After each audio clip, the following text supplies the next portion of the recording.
pessoal que aborda a escola animista, eles dizem que, em geral, os deuses são antepassados daquela própria tribo. Era muito comum isso na antiguidade, assim, o pessoal eu falei para vocês que 150 era um número que era difícil sustentar uma comunidade com mais de 150 pessoas.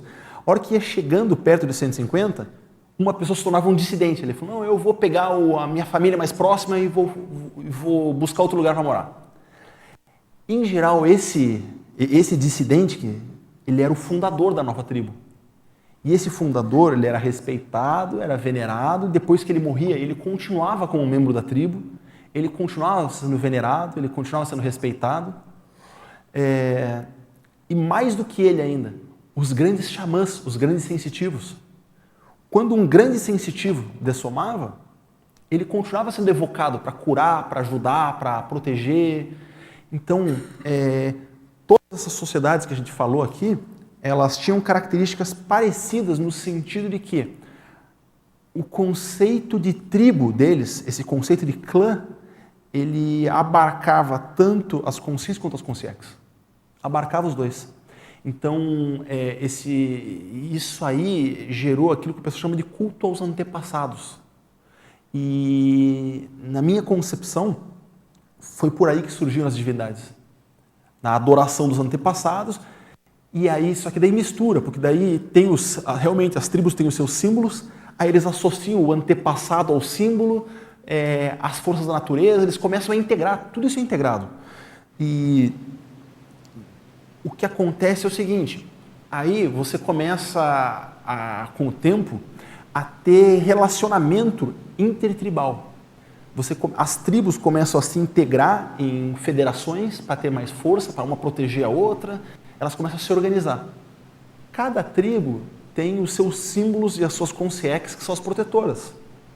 O que acontece é o seguinte, a hora que essas federações de tribos, de clãs começam a se aproximar, algumas dessas tribos, elas se tornam hegemônicas, mais influentes com relação às outras. E aí elas acabam por impor o seu protetor, a sua divindade para os outros. O curioso é que o termo Deus não é um termo da antiguidade. O termo Deus é um termo cristão, um termo judaico-cristão.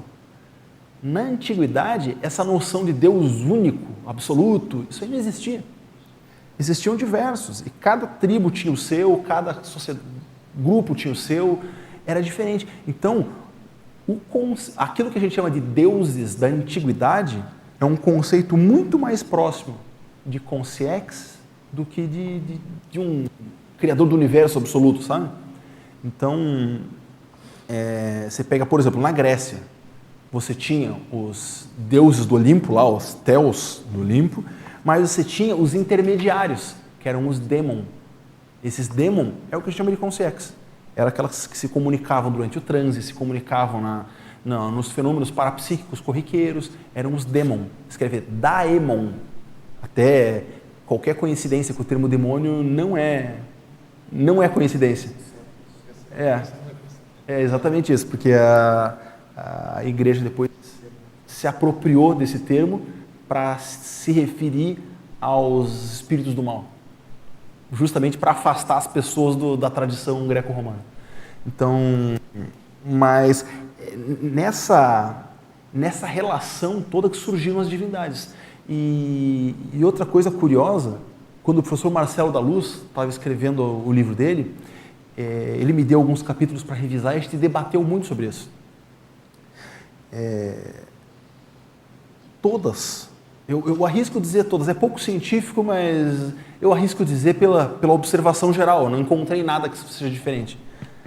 Então, assim, todas as religiões que nós conhecemos hoje partiram de interpretações equivocadas dos fenômenos parapsíquicos.